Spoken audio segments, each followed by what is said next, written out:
बन रही हैं वो आपको कितना भयावह दिख रही हैं? क्योंकि अगर अमेरिका सीरिया पर लिमिटेड अटैक्स करे, ईरान सैन्य रिहर्सल कर रहा है, ईरान और अमेरिका आमने सामने है, क्या ये खतरा है कि ये अस्थिरता और फैले, युद्ध का दायरा बढ़ जाए?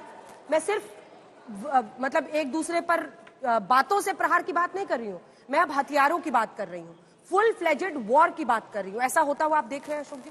जी, जैसा आपने कहा अंजना जी, जो वहां के जो देश हैं, जो बड़े बड़े देश हैं, उसमें कोई नहीं चाहता है जो इस युद्ध का दायरा बढ़े। जैसे आपने शुरू में कहा, अब सऊदी अरेबिया और इजरायल के बीच में अपने राजनयिक संबंधों को सामान्य करने के लिए बात बहुत आगे तक बढ़ गई थी और इसमें अमेरिका उसका साथ दे रहा था। हमने देखा है जो इजरायल और यूएई, यूनाइटेड अरब एमिरेट्स, उनके राजनयिक संबंध इब्राहिम अकॉर्ड्स में सामान्य हो गए, बहरीन के साथ सामान्य हो गए, मोरक्को के साथ सामान्य हो गए, सूडान के साथ सामान्य हो गए।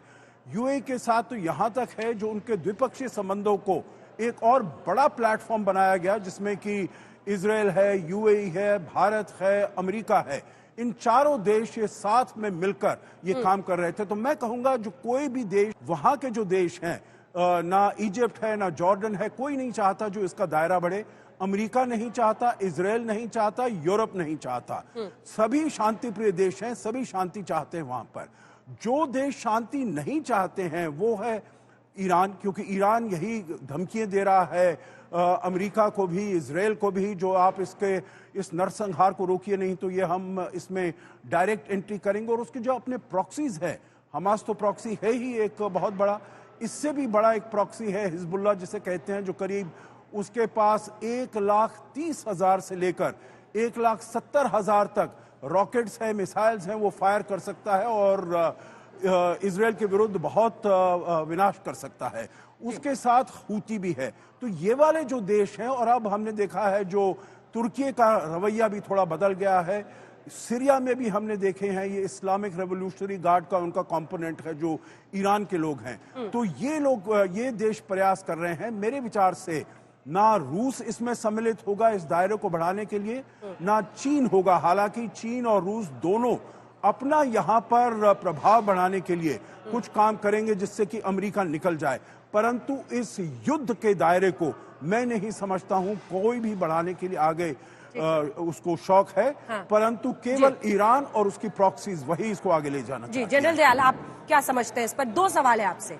एक तो जो बाइडेन ने खुद कहा है कि मिडिल ईस्ट यूरोप कॉरिडोर जो इंडिया बना रहा था उसके खिलाफ ये पूरी घटना हुई है, उस पर आपका रिएक्शन? और एर्दोआन जैसे नेता जो मुस्लिम मतलब धर्म के इर्द गिर्द लामबंदी कर रहे हैं कि मुस्लिमों का नरसंहार हो रहा है, उस पर आपको क्या लगता है कि आप देखते हैं कि गोलबंदी हो सकती है अरब देशों की? देखिए, नहीं अंजना, जब अरब देश बिल्कुल पीक पे थे, जब उनके पास शक्ति थी, जो उनकी पावर थी, जो पावर उनकी है वो फ्यूल पावर है, मतलब जो जिसको पेट्रोलियम जिसको भी कह सकते हो, एनर्जी पावर, जब उसकी दुनिया में मैक्सिमम रिक्वायरमेंट थी तब वो इन्फ्लुएंस नहीं कर पाए, क्योंकि उनके आपसी मतभेद बहुत हैं। देखिए, इसको रंग दिया जा रहा है, धर्म के नाम पे रंग दिया जा रहा है, हर नेता अपने उसमें। मैं एक छोटी सी बात कहूंगा, जब इंटरनेशनल रिलेशंस और जो युद्ध की रणनीति है उसमें जरूरी नहीं जो प्रत्यक्ष है वो प्रमाण हो, वो नहीं है प्रमाण। देखिए, वो अस्तित्व नहीं है। और खासकर जब अखाड़े में इतने पहलवान, इंटरनेशनल अखाड़े में इतने पहलवान कूद गए हों, तो जो भी कुछ बातें हैं वो सब अपने मतलब को हल करने के लिए कह रहे हैं। बाइडेन साहब भी किसी ना किसी तरह भारत का रुख चाहते हैं ताकि इसमें भारत का जो पक्ष है वो वेस्ट के साथ रहे और वेस्ट जो है मजबूत बना रहे, तभी वो इसकी बात कर रहे हैं। देखिए, ये एक मुद्दा छेड़ा था अभी G20 में, जो सऊदी अरेबिया के प्रिंस ने, उन्होंने भी अचानक कोई ये थोड़ी ये जेब से निकाल दिया था, इस पे डिस्कशन हुई होंगी 1-1.5 साल से, तब लोगों ने फैसला लिया होगा। हाँ, इससे ईरान का नुकसान है, इससे टर्की का नुकसान है, लेकिन इसका मतलब ये नहीं। देखिए, कुछ लोग कह रहे हैं इसमें चाइना का भी हुआ है। साहब, चाइना को इतनी मुद्दत मत दो कि वो वहां जाके इन्फ्लुएंस कर दे। चाइना को हमने बेड़िया बना रखा है। चाइना जो है सिर्फ आग लगने के बाद, जैसे उसने श्रीलंका में किया था कि जब वो सब कुछ खत्म हो गया तो श्रीलंका को बैंकरप्ट कर दिया, वो ऐसे काम करता। उसकी स्ट्रेटेजी कुछ और है, समझने की कोशिश करो। यहां पे लड़ाई है हमास की और इजराइल की। बाकी सब मेरा मानना यह है कि परसेप्शन मैनेजमेंट है। कुछ लोग अपने वोट बैंक की परसेप्शन मैनेजमेंट कर रहे हैं, कुछ लोग अपनी छवि को बचाने। एक सेकंड बताऊंगा मैं सिर्फ, इसमें कोई पीछे नहीं हटेगा। सिर्फ हमास जो है वो अपना खात्मा नहीं चाहता, वो कोई रास्ता निकाल सकता है। इजराइल बिल्कुल भी पीछे नहीं हटेगा हमास का खात्मा। लिमिटेड अटैक कर रहा है सीरिया पर, देखिए वो पार्टी बन रहा है इस जंग में, वो पार्टी पहले दिन से है। इसमें क्या सोचते हो आप अकेला? देखिए जब तक खर्ची नहीं है, अब जबानी नहीं, एक्चुअल में देखिए आपने जबानी नहीं अंजना। देखिए मेरा मानना यह है कि इजरायली फोर्सेस मूव हुई, इजराइल में वॉर काउंसिल बनी, उससे पहले तो प्रेसिडेंट बाइडेन ने अपने दोनों मोस्ट पावरफुल फ्लीट मूव कर दिए।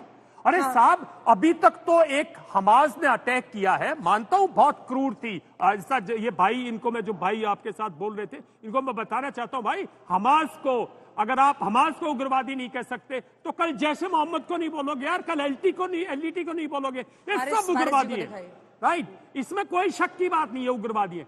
लेकिन इतना क्विक अमेरिका ने एक्शन लेना, जैसे उसके ऊपर 9/11 में जैसे एक्शन लिया था साहब, उसका कहीं ना कहीं डे 1 से कंप्लीट पार्टिसिपेशन है। और तभी कोई यूएन की रिस्पेक्ट नहीं कर रहा, कोई दुनिया भर के लोग बोलते, कोई किसी की नहीं सुन रहा, क्योंकि अमेरिका कंप्लीटली यूरोप के और यूरोपियन यूनियन के जो मोटे मुल्क हैं वेस्ट के, वो इजराइल के साथ है और हमास का खात्मा करना चाहते हैं। एक बात और कहूंगा, अगर हमास का खात्मा होता है तो ही हमारा कॉरिडोर भी सक्सेसफुल होगा। ये जब तक हमास हिजबुल्लाह बैठे हैं, जब तक आप वहां जितने मर्जी कॉरिडोर बना लो साहब, वहां जितनी मर्जी इन्वेस्टमेंट कर लो, वो सब बेकार है। तो बहुत अच्छी बात है हमास का सफाया हो रहा है। इसमें से सिर्फ हमास निकलेगा, क्योंकि हमास जानता है कि इसमें से नहीं निकला, हो सकता है वो सारे बंदी छोड़ दे, हो सकता है वो मान जाए। ये तो इजराइल पे है कि इजरायली प्रेसिडेंट कितनी लीवे देना चाहते हैं, वरना ये युद्ध जो है नॉर्थ गाजा को मलबा बनाएगा, इस सारी टनल्स को वो डिस्ट्रॉय करेंगे और हो सकता है उसमें कुछ बंधक मारे जाएं और ये हमास का खात्मा होगा। इस पे जाके बात रुकेगी, बाकी सब कैप्टन पांडे आपके पास आते हुए 2-3 आउटकम्स हो सकते हैं।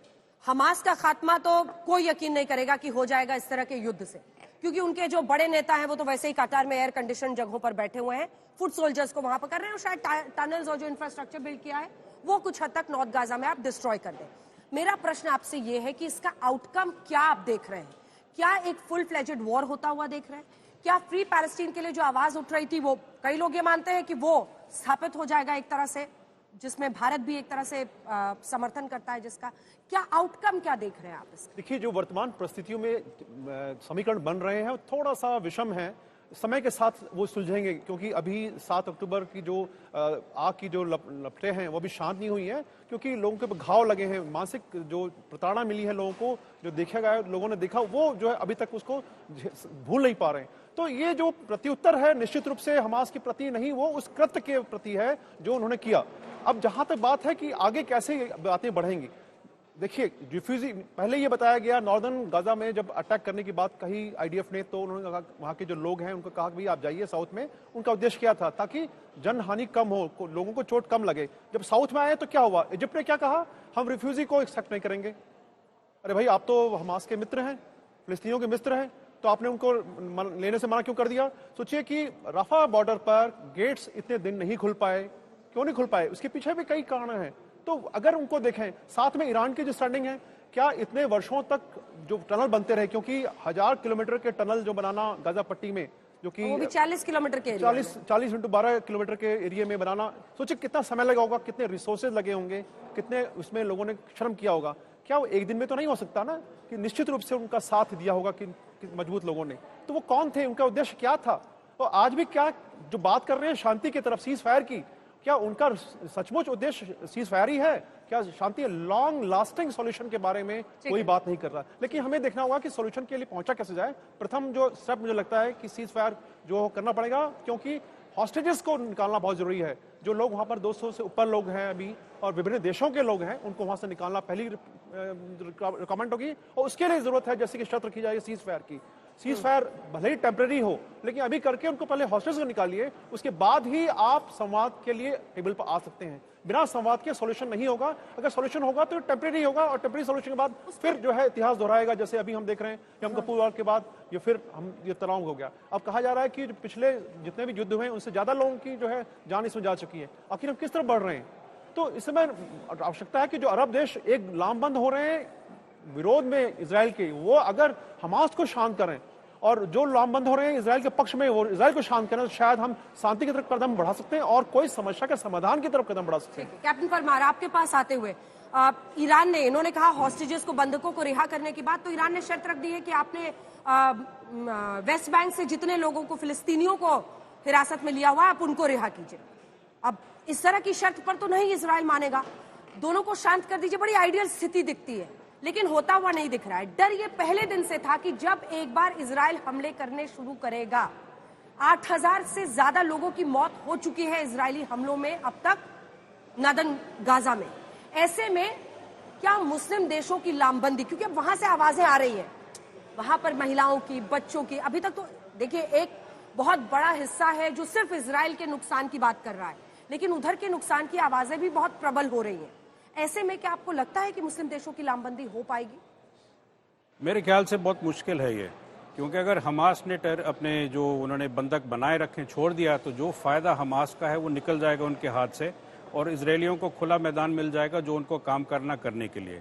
तो ये प्रेशर टैक्टिक्स होंगे ईरान के कि आप वेस्ट बैंक की बात करो, आप गाजा स्ट्रिप की बात करो, आप पैलेस्टाइन की बात करो, तो ये थोड़ा ना कॉम्प्लेक्स सिचुएशन बनता जा रहा है जिसका भी कोई सोल्यूशन नहीं है। और जैसे एम्बेसडर सज्जनार ने भी कहा है कि कोई भी देश महायुद्ध नहीं चाहेगा, सबका इसमें नुकसान होगा। पॉलिटिकल प्रोसेस सिर्फ एक वही सोल्यूशन है, और उसके लिए सीज फायर ज़रूरी है, और सीज फायर के लिए ये जो युद्ध चल रहा है ज़मीन पर, ये बंद होगा। कौन पहल करेगा वो देखना है। तो ये जो जियोपॉलिटिकल सिचुएशन बनता जा रहा है, बहुत गंभीर बनता जा रहा है। यूएस थोड़ा स्ट्रेच्ड है, वो यूक्रेन की तरफ भी देख रहा है, वो हम इधर हमास की तरफ भी देख रहा है, और एक आंख उनकी साउथ चाइना सी में भी है। तो ये जो स्ट्रेच है यूएस का, वो पता नहीं कितनी देर तक चलेगा और कितना इन्फ्लुएंस यूएस का होगा, क्योंकि कतर जो आप देखिए, जब एक एग्जांपल देता हूँ कतर का, छोटा देश है, ईरान का दोस्त है, सऊदी अरेबिया का सामना कर चुका, और यूएस का मेजर नॉन नेटो अलाय भी है।